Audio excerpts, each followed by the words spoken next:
Bonjour à tous et bienvenue aujourd'hui pour cette nouvelle session des webinaires Livado.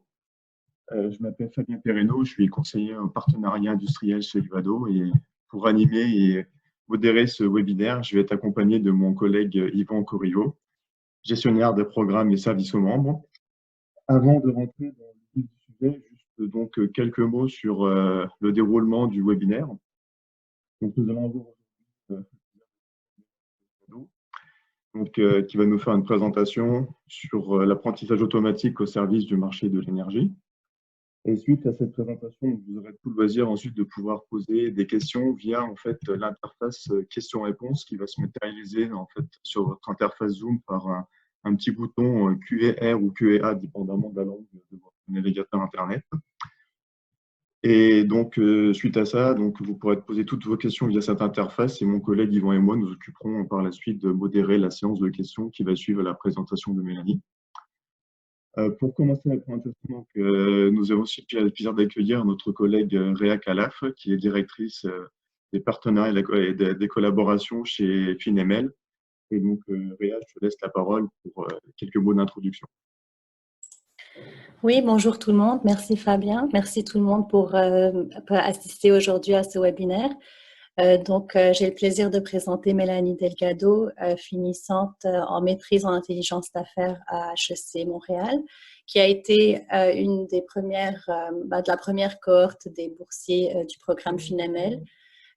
Et aussi une des premières à finir son stage qui fait partie du programme aussi.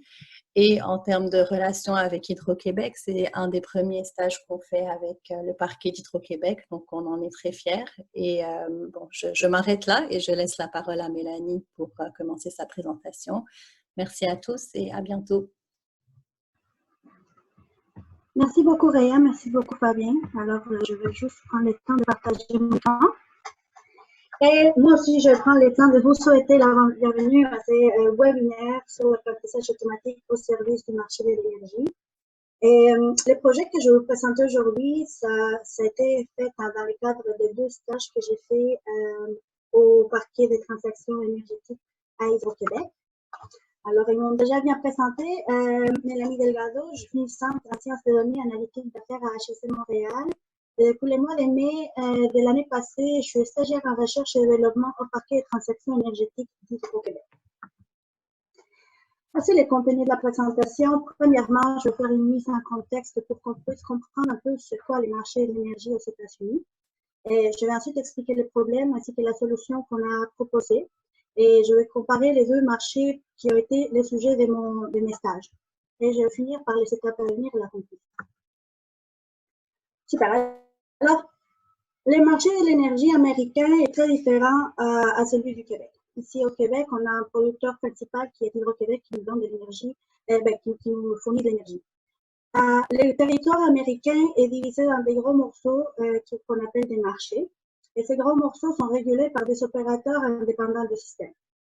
Ces opérateurs indépendants du système, ou ISO, ils régulent l'achat, la vente, la distribution et le transport de l'électricité.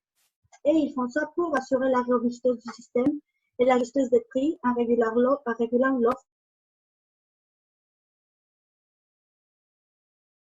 dans un marché. On ne veut pas que les prix soient trop hauts, que ça va causer des problèmes pour les consommateurs. Et on ne veut pas non plus que les producteurs aient à garder de l'énergie qu'ils s'attendent à revendre trop cher après. Alors, c'est ça les rôles du système de l'opérateur indépendant du système.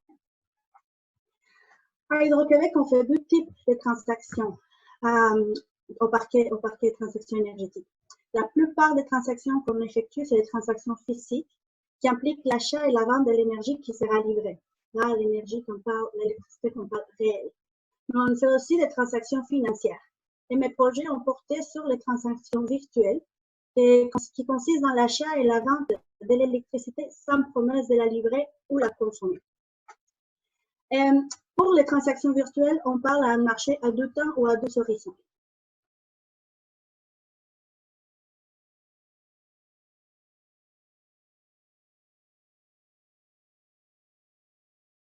Typiquement consommé, et le temps, c'est la même journée. Nous, on va soumettre une position au marché day ahead Et le profit de cette position dépend de la différence entre les prix des marchés day ahead et real time. Et pendant cette présentation, je vais appeler les DART. Alors, je vais montrer un petit exemple pour pouvoir illustrer ça d'une façon un petit peu plus claire. Les graphiques qu'on voit ici, c'est les prix day ahead et les prix real time en gris les prix real time. Mettons qu'on veut faire on veut soumettre une position pour l'heure 8, ici avec la petite flèche rouge. Alors, quand on est au day ahead, on va dire, bon, on va soumettre un achat de 100 MW pour 10 $ par mégawatt. Et si mon prix est intéressant pour l'opérateur du système, il va être accepté. Et au real time, le prix réalisé, ça a été de 34 $. Alors, le profit de ma transaction va être 2400 $ parce que ça a été dépendamment du prix. J'ai acheté plus bas et j'ai vendu plus cher. Alors, c'est quoi le problème? Ça flash un peu, désolé. Alors, dû à la largeur du marché, des fois, les marchés peuvent avoir même 4500 nœuds sur lesquels on peut soumettre une transaction. Et la nature volatile du prix. Les prix, ils dépendent pas seulement de la demande, de l'énergie, mais aussi de la météo et de l'état du système. Alors, imaginons qu'il y a un bris d'un équipement, qu'il y a un bris d'une plante de production, même un arbre qui est tombé sur une ligne, ça peut changer les prix assez rapidement. Et ça fait que les prix de l'énergie deviennent très volatiles.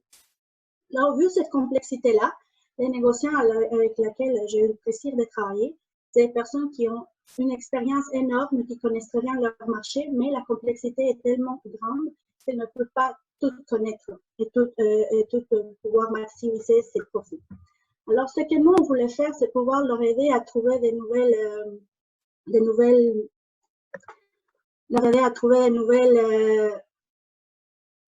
opportunités pour faire des profits, pour maximiser leurs profits, et entraîner des algorithmes qui vont prédire les prix au marché day ahead et real time pour leur proposer une stratégie de vente et d'achat pour aider à la prise des positions de négociation. Et juste une question, est-ce que vous voyez l'écran qui flash ou c'est juste moi? Oui, un petit peu, ça flash, oui. Ouais, l'écran flash, puis on ne le voit pas complètement. OK, je vais essayer de changer les milieux, voir si sur PowerPoint fonctionne mieux. Je trouve ça un peu agaçant. Ah, non, j'ai juste le PDF. Bon, désolé, j'ai juste le PDF. Je ne sais pas pourquoi ça flash comme ça. Oh, je m'excuse pour ça. Voilà. Alors, comme je vous ai dit, j'ai fait 2 stages au parquet transaction énergétique. Un qui a commencé au mois de mai, qui a fini au mois d'août l'année passée, et un autre qui a commencé au mois de septembre et qui vient tout juste de finir. Et ces 2 stages, on l'a fait sur 2 marchés différents. Et le premier défi qu'on a eu, c'est choisir les points à modéliser. Ces stages-là, ils sont quand même contraints dans les temps. Alors, Mélanie, moi, je ne vois pas l'écran. Mélanie, c'est Yvan, je suis désolé, je ne vois pas l'écran. Je ne sais pas, qu'est-ce que tu vois? Non, on ne voit plus l'écran, non. Là, on le voit. Oui. Là, on le voit? Oui. Est-ce qu'on a arrêté de le voir? On a vu ça? Tu peux reculer au problème. Tout à l'heure, le problème, on ne le voyait pas bien. Là, si tu repartais de là, je pense que ça serait bien pour tout le monde. Merci. Super. Désolée, quand je partage l'écran, ça se met à flasher. C'est un peu discret. OK, fait que, comme je vous ai dit, le marché est très complexe et peut être très grand. Alors, il peut y avoir jusqu'à 4500 nœuds transactionnels sur lesquels on peut faire des offres d'achat ou de vente. Et aussi, le prix de l'énergie est très volatile dû à la demande, à la météo, mais aussi au bris du système qui peut varier. Alors, les négociants ont besoin des outils qui peuvent aider à tout gérer cette complexité et maximiser ses profits. Et la solution qu'on a trouvée, c'est d'entraîner des algorithmes qui vont prédire les prix au marché day ahead et real time et qui vont proposer une stratégie de vente et achat pour aider la prise de décision des négociants. Bon. Alors, je continue. J'ai fait 2 stages, alors j'ai analysé 2 marchés différents et les premiers défis que j'ai eus, qu'on a eu en équipe, c'était de choisir les points à modéliser. Parce que les marchés sont très grands et très complexes. on ne pouvait pas, dans les temps constraints dans les stages, toutes les analyser. Pour pouvoir choisir ceux qui seraient les plus intéressants, je fais une analyse des regroupements non supervisés qui m'a aidé à choisir ceux qui étaient les plus profitables et qui étaient plus fréquemment en position d'être profitables. Et j'ai montré ces résultats-là à la négociante aux négociants, pardon, et eux ont choisi les points qu'ils étaient plus à l'aise à explorer et pour lesquels et qui représentaient mieux leur marché et qui avaient plus de potentiel d'affaires. Pour les deux marchés, j'utilisais les mêmes types de variables.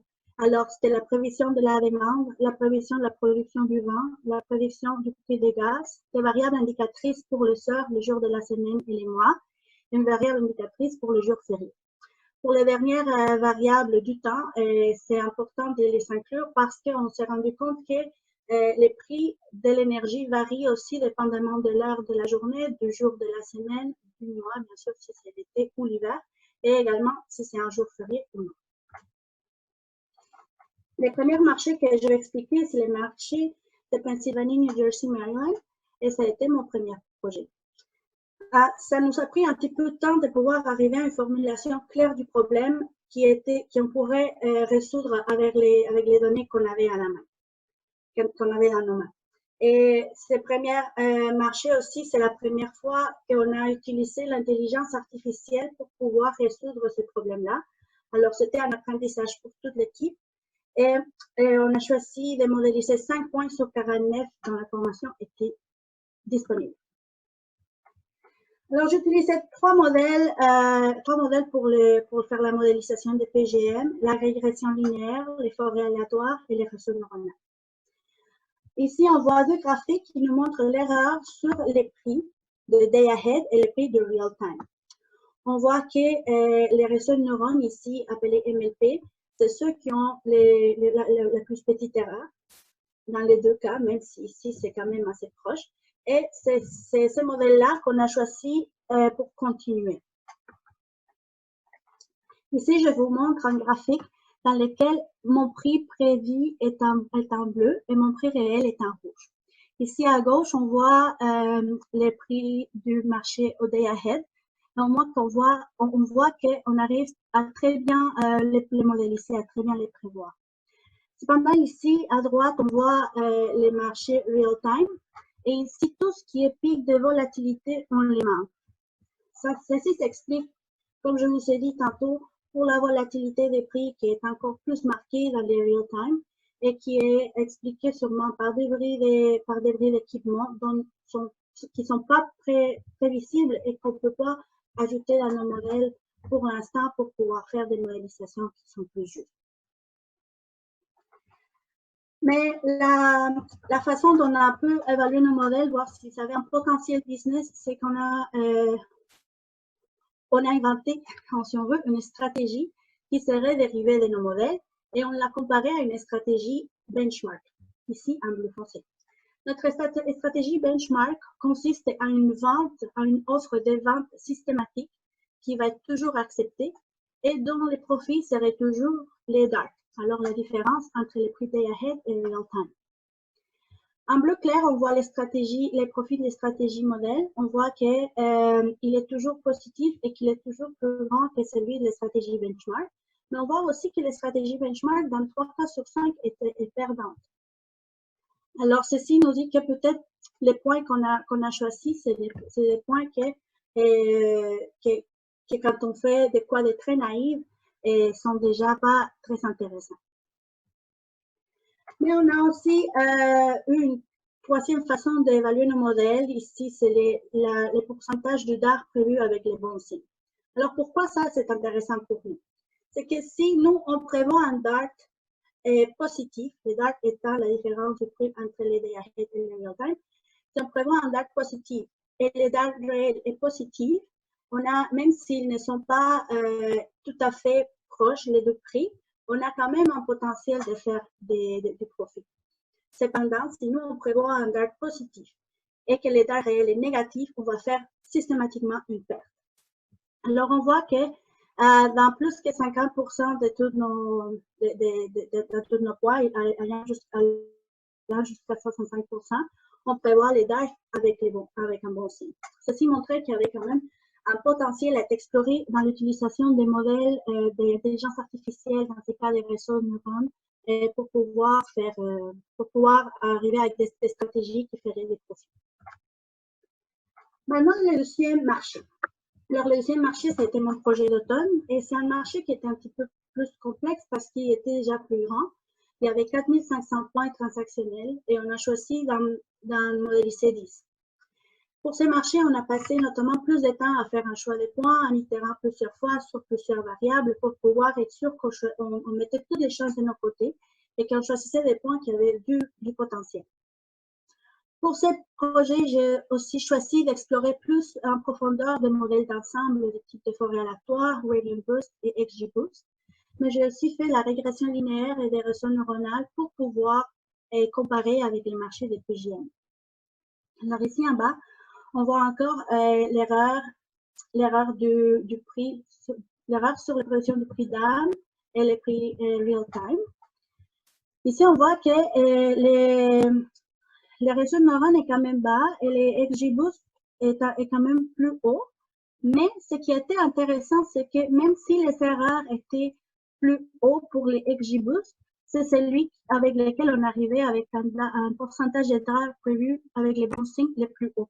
Dans 75% des cas, on modélisait les DART avec les bons signes. Tandis que pour les réseaux de neurones, c'était 68%. Ceci nous a poussé à utiliser les XGBoost pour modéliser tous nos points. Et c'est les résultats que je vous présente maintenant. Alors ici, on a à gauche encore des prix, les prix en vert, les prix réels, et en bleu, les prix prévus pour les dames. Et on voit encore, comme pour PGM, qu'on s'approche beaucoup de la valeur réelle. Pour la valeur en real time, on est quand même très proche, surtout quand c'est positif, mais quand c'est négatif, on les manque. C'est souvent, ça arrive beaucoup avec lorsqu'il y a des prix négatifs qu'on ne les voit pas parce qu'ils ne sont pas très fréquents. Alors, notre ensemble d'entraînement, il n'a pas assez d'instances dans lesquelles les prix vont être négatifs pour pouvoir bien les prédire. Dans ces graphiques, on voit le pourcentage du DART qui a été prévu avec les bons signes. Alors, pour MISO, on est presque tous en dessous de 70%, allant jusqu'à 75%. Ce qui est une grande amélioration par rapport à PGM dans lequel on était à le maximum en 65%. Mais nous, on a aussi voulu voir à quel point on était bon pour prédire nos DART positifs et nos DART négatifs. Et on voit que nos DART négatifs, on est presque en dessous de 80% pour tous les points choisis. Tandis que les DART négatifs, on est entre 49 et 60%. Comme je vous ai mentionné dans les slides, dans les slides antérieurs, c'est parce que notre ensemble d'entraînement n'a pas assez de points négatifs, de prix négatifs pour pouvoir les modéliser correctement. Dans cette slide-là, je vous montre encore la stratégie de dériver des modèles en bleu et la stratégie benchmark qui est en orange. Et on voit que les modèles, ils font des profits qui sont quand même plus grands que la stratégie benchmark. Mais ce qui est intéressant aussi de voir, surtout comparé à PGM, c'est que la stratégie benchmark ne fait pas de pertes. Alors, ceci nous a indiqué que les points qu'on a choisis, les travaux qu'on a passés à bien les choisir et quand même a valu la peine parce que ça nous permet d'avoir des points qui, même avec une stratégie naïve, vont faire du profit. Voilà, alors c'est quoi qui s'en vient pour nous au parquet? Comme je vous ai dit, c'est la première fois qu'on utilisait l'intelligence artificielle pour pouvoir résoudre ce type de problème. Et on veut bien sûr scale up. On veut faire d'autres marchés, on veut pouvoir mettre ces modèles en production et qu'ils soient utilisés dans les opérations jour à jour de nos négociants et de nos analystes. Mais pour ceci, il faut mettre en place des outils qui vont assurer la stabilité et la performance des modèles. On veut aussi faire l'automatisation de certaines opérations, comme faire la prévision et aussi faire l'entraînement. Comme je vous ai dit, les prix de l'énergie est très volatile et ça dépend beaucoup de la météo. Alors, si jamais on voit des affaires dans la météo qui ne sont pas en règle, ça peut vraiment changer nos modèles beaucoup. Alors, par exemple, cet hiver, il a fait plus chaud qu'on le pensait, alors ça affecte beaucoup les modèles. Et aussi, comme on veut escaler, on veut créer un pipeline qui va nous permettre d'avoir des processus en place qui vont être méthodiques et qui vont nous permettre la reproductibilité de nos expérimentations, mais aussi d'avoir des méthodes en place pour si jamais on veut agrandir l'équipe, que ça soit en place et que ça part d'une façon efficace. Je continue aussi à faire l'amélioration continue de nos modèles en essayant d'autres feature engineering, en étant les plus à jour possibles sur la littérature pour rendre les modèles les plus performants qu'on peut. Alors, en conclusion, les modèles qu'on a entraînés, ils permettent de prédire les prix de l'électricité et de proposer une stratégie de transaction qui est plus profitable que les stratégies benchmark. Et en comparant nos deux marchés, on s'est rendu compte que les choix des points de transaction est très important pour pouvoir mettre toutes les chances de nos côtés et faire des modèles qui vont être profitables. Merci beaucoup pour votre attention. Je vais passer aux questions. Merci Mélanie pour cette belle présentation. Donc, nous allons donc passer désormais à la session de questions-réponses. Donc, c'est ça, vous pouvez tous continuer à poser. Je vois qu'il y a quelques questions qui ont été posées via l'interface questions-réponses, donc n'hésitez pas bien sûr à continuer à poser d'autres questions. Alors, première question que nous avons, en fait, là, c'est en rapport en fait avec les modèles que tu as utilisés. Et nous avons une question sur en fait l'architecture du réseau de neurones que tu as utilisé. Est-ce que tu pourrais te donner, est-ce que tu peux donner un peu plus de détails quant au nombre de couches, le type de modèle, le nombre de neurones? Et également, est-ce que les tests ont été faits avec différentes configurations? Oui, alors j'utilisais pour le neuron, j'avais justement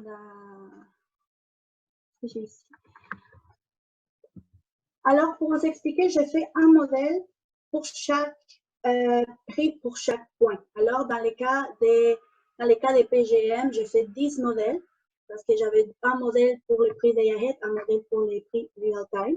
Alors, je n'ai pas un nombre de neurones qui était partout pareil pour tous les points. Et j'ai fait des erreurs et jusqu'à ce que je trouve une performance qui était satisfaisante pour nous et qui était et aussi quelque chose qu'on a pris en considération, c'était les temps d'entraînement. On ne voulait pas que le temps d'entraînement, le temps de développement, parce que je peux essayer des affaires quand même plus sophistiquées et plus complexes, mais dans le temps de développement, l'entraînement va être plus long et pour une amélioration qui est peut-être pas aussi intéressante dans les faits. Alors, on a pris cette approche-là. L'architecture, c'est du multi-layer perceptron. Alors, c'est vraiment la plus simple qu'on a. On avait pensé à utiliser des LSTM et tout, mais on voulait commencer simple et aller jusqu'au plus compliqué. Et quand on est arrivé aux performances qu'on a eues avec les multi-layer perceptors, on s'est rendu compte qu'elles étaient assez bonnes et qu'on pouvait déjà essayer de tester plus dans le temps, voir à quel point les modèles étaient généralisables. J'espère que ça répond à la question. Oui, très bien, merci. Oui, hello Mélanie, c'est Yvan. On a une question concernant la stratégie du benchmark, à savoir, est-ce que cette stratégie-là, c'est la vente systématique du DAM, ou si c'est une autre stratégie que tu as adoptée? Si tu pouvais clarifier, ce serait bien. Bien sûr. Pour les deux cas, pour PGM et pour MISO, ça a été la vente systématique au DAM. Alors, comme j'ai dit tantôt, peut-être pas assez clair, on faisait une offre de vente et pour un prix qui était assez bas, qui était assuré d'être accepté par les régulateurs du système. Alors, pour toutes les offres qu'on a fait, c'était garanti qu'on allait être accepté et que les profits de ces transactions-là allaient être les dark. Dans le même esprit, Mélanie, j'aimerais ça si tu pouvais clarifier, comme là, dans le fond, il y a un écart d'une journée entre la mesure de l'achat et la mesure de la vente. est-ce que vous auriez pu prendre éventuellement un écart plus petit ou si dans l'industrie, c'est ça qui est le standard ou est-ce que tu pourrais clarifier? Je n'ai pas compris ta question. Peux-tu répéter? Donc, là, la stratégie, c'était de prendre le prix d'achat une journée à l'avance puis de comparer avec le prix de vente réel la journée suivante. Ouais. Si je comprends bien. Pourquoi prendre une journée d'écart? Est-ce qu'on aurait pu prendre 12 heures d'écart, 6 heures d'écart pour se rapprocher un peu plus? Oui, je comprends. Alors, pour les transactions virtuelles dont je fais l'analyse, si on veut présenter des transactions, si on veut prendre possession, on doit les faire 24 heures à l'avance. Alors, mettons, aujourd'hui, à 1 heure, j'ai mon deadline pour présenter mes positions pour les 24 heures de demain. Alors, les real-time, on ne va pas le savoir jusqu'à ce qu'il soit effectué demain. Mais moi, je dois présenter des prises de position et en essayant de deviner, ça va être quoi l'écart entre les prix d'âme maintenant et les prix real-time. Est-ce que ça clarifie? Oui, c'est parfait. Plusieurs questions aussi qui sont encore en rapport avec le modèle et les données, les variables. Par exemple, quelle méthode a été utilisée pour réduire la dimensionnalité du problème, fixer les variables et également, quelles sont les variables qui expliquent mieux les résultats en termes de prix? Bien sûr. Alors, j'avais à peu près, mettons, 15 variables. Alors, je ne trouvais pas que c'était assez grand pour faire une réduction des dimensions des variables. Alors, je les utilisais telles quelles. Et c'est quoi les variables qui affectent le plus? Ça va être la demande, dans beaucoup de cas, la production du vin aussi. Mais soit ça va être surtout cela et c'est ça. OK, merci. OK. Mélanie, en termes de mise à l'échelle ou de scaling, première question de base, est-ce que dans un avenir rapproché, il y a certains négociants qui ont ou qui pourraient commencer à utiliser le modèle? Ou comment vois-tu éventuellement cette expansion-là dans un contexte plus global ou plus large? Bien sûr, au parquet, on travaille en équipe beaucoup. Alors, je travaille très proche avec les analystes, avec les négociants, mais aussi avec l'équipe des développeurs, que c'est eux qui vont faire les applications pour que les modèles puissent être utilisés dans les opérations de tous les jours de nos négociants. Alors, c'est un processus dans lequel on est maintenant et on espère pouvoir les opérationnaliser le plus tôt possible. Merci. Une autre question, c'est ça en rapport en fait avec les sources d'énergie. Est-ce que le modèle pourrait être par la suite être utilisé, modélisé en fait pour tenir compte des gens qui produisent eux-mêmes leur électricité et qui la revendent par la suite? Les modèles tels quels, probablement pas parce que c'est pas une variable qu'on a prise en compte. Mais en effet, c'est très intéressant et pour certains marchés, ça serait quasiment nécessaire de pouvoir le faire. Parce qu'il y a certains marchés pour lesquels ça devient de plus en plus important la quantité, mais par exemple, d'énergie solaire que les personnes produisent dans leur domicile. Alors, en effet, c'est un peu un processus qui est customisé à chaque marché, à la réalité de chaque marché. Et aussi dépendamment des données dont nous avons un historique, parce que c'est ça qui est important. On peut avoir énormément de données, mais si nous, on n'a pas un historique prévisionnel de ces données-là, on ne peut pas les inclure dans un modèle. Merci. Un petit peu. Oui, quand tu parles il y a des graphes qui font référence au profit, donc pour montrer d'une base financière l'impact des différentes stratégies. Dans un contexte commercial, est-ce que ces gains-là sont réels, mais est-ce qu'ils sont tangibles? Est-ce qu'on peut avoir des impacts assez importants sur ces opérations-là dans le domaine de l'énergie ou si ça va être comme 0,1%? C'est de voir l'impact potentiel quand on met ça encore là à l'échelle au niveau financier. Malheureusement, je ne connais pas assez les domaines pour pouvoir répondre à cette question d'une façon qui est juste. Ça fait pas longtemps que je travaille dedans, alors je peux pas dire. Je sais par exemple que Et les transactions virtuelles, ça n'est une partie des revenus du parquet, mais ça n'est pas la plupart. Alors, par rapport à c'est quoi que les modèles auraient pu faire comme profit, je n'ai pas l'information pour pouvoir donner un estimé qui aurait de la. Merci. Désolée. Nous avons une autre question concernant, c'est ça, les valeurs aberrantes, les outliers. Il y en avait quelques-uns qui étaient, je crois que tu avais mentionné que c'était entre autres dû, si je ne me trompe pas, à des fois débris d'équipement. Et en fait, est-ce que c'est des choses qui sont importantes à prévoir? Est-ce qu'on peut les faire sortir du modèle ou est-ce qu'on pourrait aussi adapter le modèle pour les prendre en compte et avoir une meilleure précision relativement à ça? Il y a certaines choses que j'aimerais explorer dans l'avenir, notamment la théorie des valeurs extrêmes. Et je lisais des articles dans lesquels ils faisaient des modèles stackés avec un modèle, mettons, comme les réseaux de neurones que j'ai fait et qui mettaient aussi un modèle qui allait prévoir les valeurs extrêmes. Cependant, c'est pas quelque chose qu'on a encore mis en pratique. C'est non plus des données qu'on peut prévoir. Si un arbre tombe sur une ligne, c'est très difficile à pouvoir les prévoir, par exemple. Il y en a certaines choses qui sont planifiées, mais lorsque ces retraits sont planifiés, les prix aux dames, comme ça va être inclus dans les prix aux dames. Alors, ça va pas, la différence entre les dames et le real time va pas être aussi grande. Alors, notre intuition, c'est que ces grands écarts qu'on n'arrive pas à voir, c'est des événements qui étaient tout à fait qui n'ont pas été attendus. Pour pouvoir appliquer ce que je vous expliquais avec les valeurs extrêmes, j'ai besoin de plus de données, des valeurs extrêmes, et malheureusement, j'en ai pas assez. Ok, d'accord.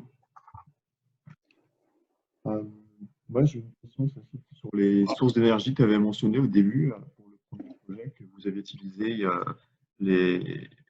fait, des données venant en fait, de l'électricité produite par le gaz. Et ça, j'imagine que, comment dire, c'est peut-être qu'une des raisons, c'est que c'est le gaz qui est la principale source en fait de production d'électricité. Mais est-ce qu'il y a aussi d'autres sources qui pourraient être prises en compte par la suite? Ah oui, nous aussi, on prend en compte les vents qui est produit.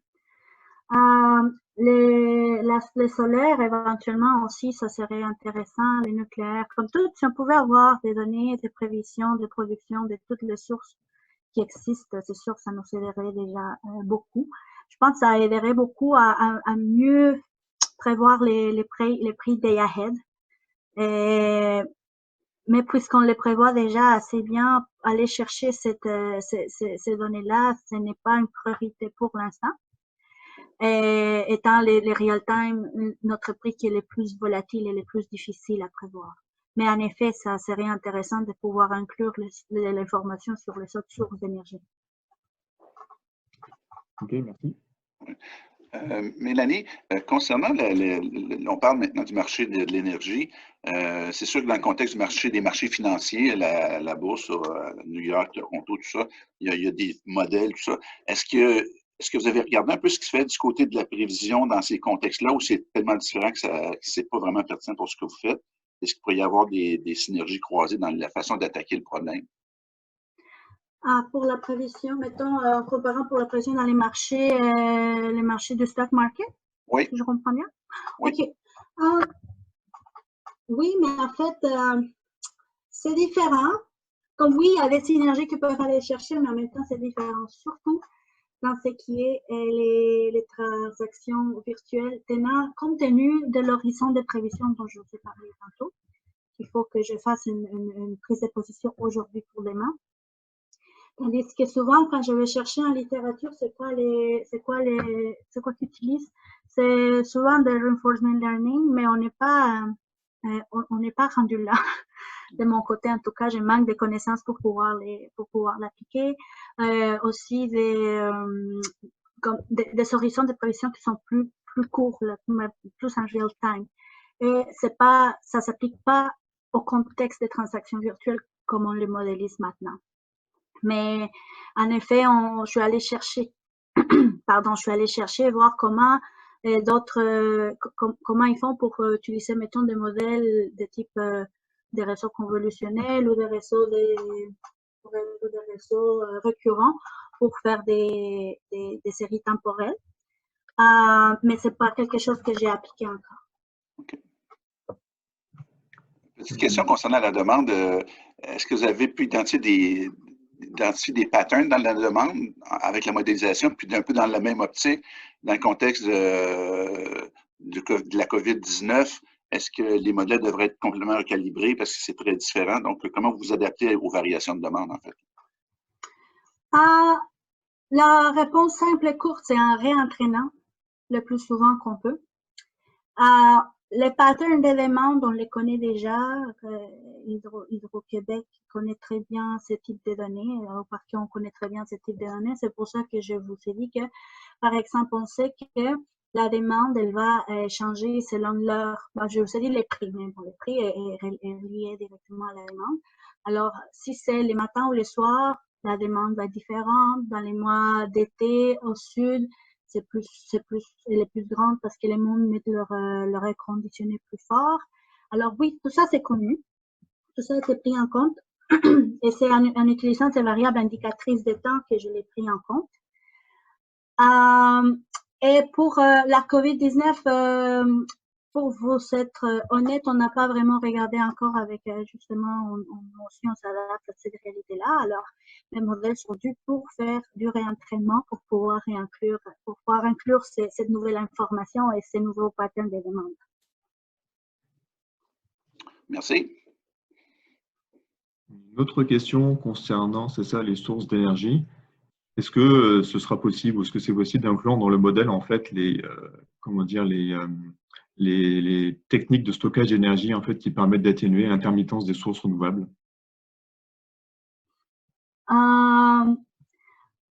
Ça serait sûrement possible. Je n'avais pas réfléchi. C'est en effet une bonne idée qu'on pourrait explorer dans l'avenir. Et on ne l'a pas fait dans cet exercice. Et là, c'est ça. Vas-y, Yvan. Vas-y, je te laisse aller. OK. Le fait de ne pas introduire la température dans la méthodologie pour sélectionner une variable, est-ce que parce que tu considérais que c'était corrélé avec la demande? Ou s'il y avait une autre raison? En effet. Oui, en effet. C'est ça. C'est pour cette raison-là, on pense que la modélisation et l'effet de la météo est déjà inclus dans la demande. Alors, ça aurait été des variables qui étaient optimalement corrélées. C'est parfait, merci. Je pense que nous avons eu de nombreuses questions. Oui. Voilà. Oui. Je pense que Fabien, Mélanie, je pense que c'est notre record jusqu'à maintenant de questions. Ah, c'est ça, en effet, oui. Ouais. Session questions-réponses très dynamique aujourd'hui. Oui. Ok, bon, en tout cas, je pense qu'on peut s'arrêter là pour la session-réponse. Et donc, ceci va, je pense, maintenant conclure notre webinaire d'aujourd'hui. En tout cas, merci à Mélanie d'avoir participé à notre webinaire. C'est vraiment très intéressant. Merci à Yvan d'avoir co-animé et organisé et géré la session questions-réponses. Et puis, merci à vous tous, participants, vous êtes connectés aujourd'hui, nombreux pour participer à ce webinaire Ivado. Et nous vous souhaitons une très bonne journée. Puis nous vous disons à bientôt pour un nouveau webinaire. Et avant de terminer, le webinaire sera disponible en rediffusion par la suite. Vous pourrez trouver le lien sur notre site internet ivado.ca et également sur notre chaîne de YouTube. Et par la suite, donc vous tous qui avez participé, vous allez recevoir dans les 24 heures en fait un courriel et puis dedans il y aura un lien vers un petit sondage. Donc ce serait apprécié si vous pouviez le remplir, ça nous donne un feedback toujours intéressant sur les participants. Sur ce, merci encore à tous et puis bonne journée et puis à bientôt pour un nouveau webinaire. Au revoir. Merci beaucoup tout le monde d'avoir participé.